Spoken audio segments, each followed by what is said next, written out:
कैसा है मोदी सरकार 3.0 का दूसरा बजट? नई टैक्स स्कीम, मिडिल क्लास खुश। मिडिल क्लास को टैक्स में बड़ी छूट। मोदी का नया ऐलान, मिडिल क्लास मालामाल।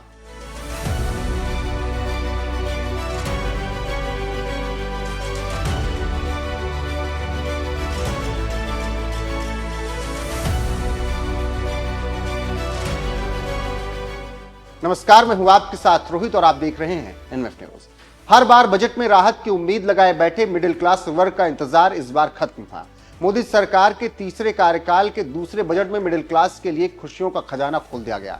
टैक्स के बोझ का मारा आम आदमी बेचारा जितनी उम्मीद लगा रहा था उससे कहीं ज्यादा छूट मिल गई।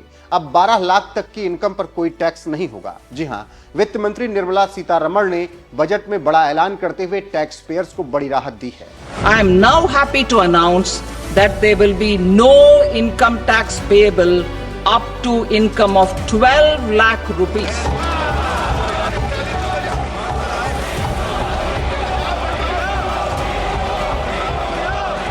वित्त मंत्री निर्मला सीतारमण ने जैसे ही 12 लाख तक की इनकम पर टैक्स में छूट का ऐलान किया, संसद भवन तालियों से गूंज उठा। मोदी मोदी के नारे लगे। तालियों की यह गड़गड़ाहट जितनी सदन के अंदर थी उतनी सदन के बाहर भी सुनाई दे रही थी।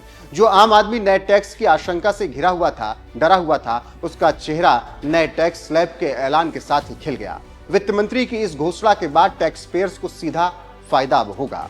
Average income of 1 lakh per month other than the special rate income such as capital gains under the new regime. This limit will be 12.75 lakh for salaried taxpayers due to the standard deduction of 75,000. Slabs and rates are being changed across the board to benefit all taxpayers. Budget में tax payer को बड़ी छूट दी गई। अब 12 लाख तक की income पर कोई टैक्स नहीं देना होगा, जबकि नौकरी पेशा लोगों को 12.75 लाख तक की इनकम पर कोई टैक्स नहीं देना होगा। 75,000 का ये जो स्टैंडर्ड टैक्स डिडक्शन है वो केवल नौकरी वालों के लिए है। नौकरी के अलावा इनकम के दूसरे सोर्स पर टैक्स में छूट केवल 12 लाख तक ही मिलेगी। और जिनकी सैलरी 13 लाख है उन्हें टैक्स तो देना होगा, लेकिन नए स्लैब के हिसाब से उन्हें फायदा ही होगा। कैसे, आइए समझाते हैं और नए पुराने टैक्स स्लैब में जो अंतर है और कंफ्यूजन है उसे भी दूर कर देते हैं। तो चलिए इन आंकड़ों से समझिए कि पुराने स्लैब और नए स्लैब में फर्क क्या है।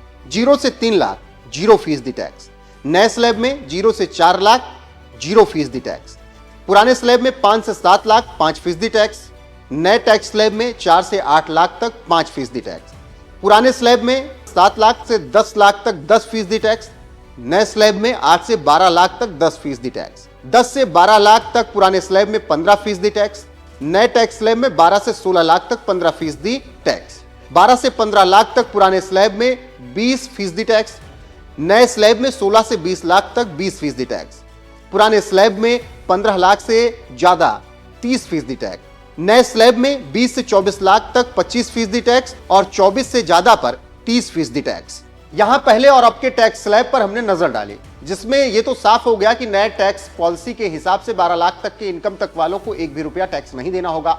इसके अलावा नए बजट में टैक्स के गणित को समझे तो जिस राशि पर टैक्स रेट लगाया गया उसमें ही फायदा है। यानी जो 30% टैक्स पहले 15 लाख से ज्यादा की इनकम पर देना पड़ता था वो अब 24 लाख से ज्यादा की इनकम पर देना पड़ेगा। टैक्स पेयर्स को सीधे सीधे बड़ा फायदा यहां मिलता हुआ नजर आ रहा है।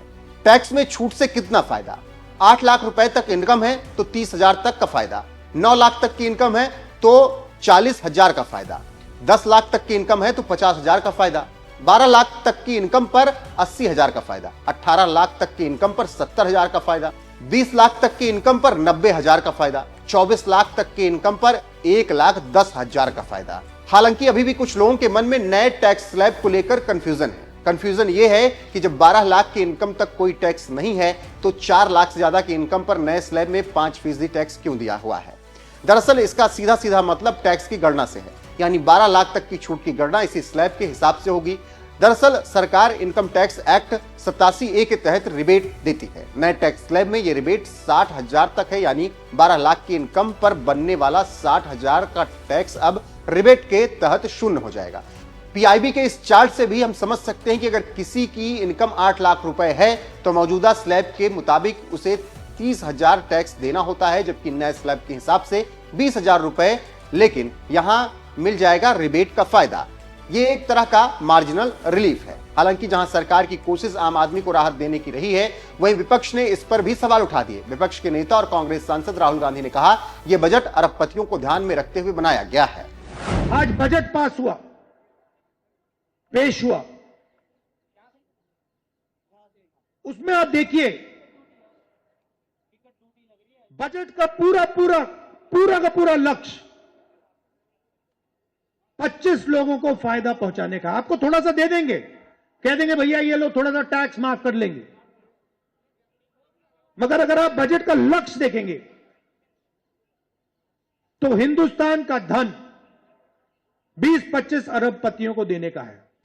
वर्कआउट नहीं किया, दूसरा विषय उठाया लोग, मगर बिहार का नहीं है, सभी देश के लिए बजट है। मैं अभी बताया, जो चावल दे रहे सो भी देश के लोगों को दे रहे, किसान सम्मान देंगे, देश को लोग देंगे, नेशनल हाईवेज है, देश के लोग लेंगे, जो प्रधानमंत्री सड़क योजना है, देश के लोगों के लिए देंगे, जो और गरीब अन्न योजना है, देश के लोगों के लिए देंगे, जो हॉस्पिटल्स है, एजुकेशन है, सब भी देश के लिए दिया है।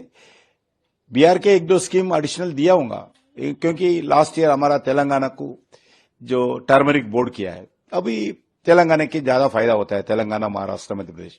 आज बिहार में और एक बोर्ड ऐसा किसानों के हित के लिए किया है, उसमें कोई दोहराई नहीं। बहरहाल सरकार के अपने दावे हैं, विपक्ष के अपने सवाल हैं। देखना यह है कि मिडिल क्लास को साधने की सरकार की यह कोशिश कितना रंग लपाती है, क्या नए बदलाव लेकर आती है। फिलहाल जिस तरीके से टैक्स स्लैब में भारी छूट दी गई है मिडिल क्लास को, उस पर आपकी राय क्या है, कमेंट में जरूर बताएं। वीडियो को शेयर करें, लाइक करें, चैनल को सब्सक्राइब करें। बने रहें हमारे साथ। नमस्कार।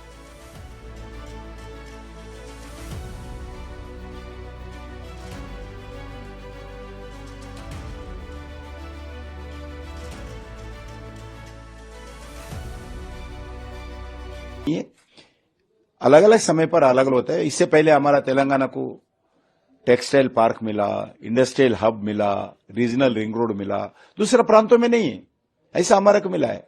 इसलिए कभी कभी कुछ स्टेट को होता है। आंध्र प्रदेश में पोलवरम प्रोजेक्ट, जो बाइफर्केशन एक्ट, जो तेलंगाना आंध्रा डिवाइड हो गया, उसका एक्ट के अंदर पोलवरम प्रोजेक्ट मिला है। जो स्टेट कैपिटल बनाने के लिए 15,000 रुपए लास्ट ईयर दिया है।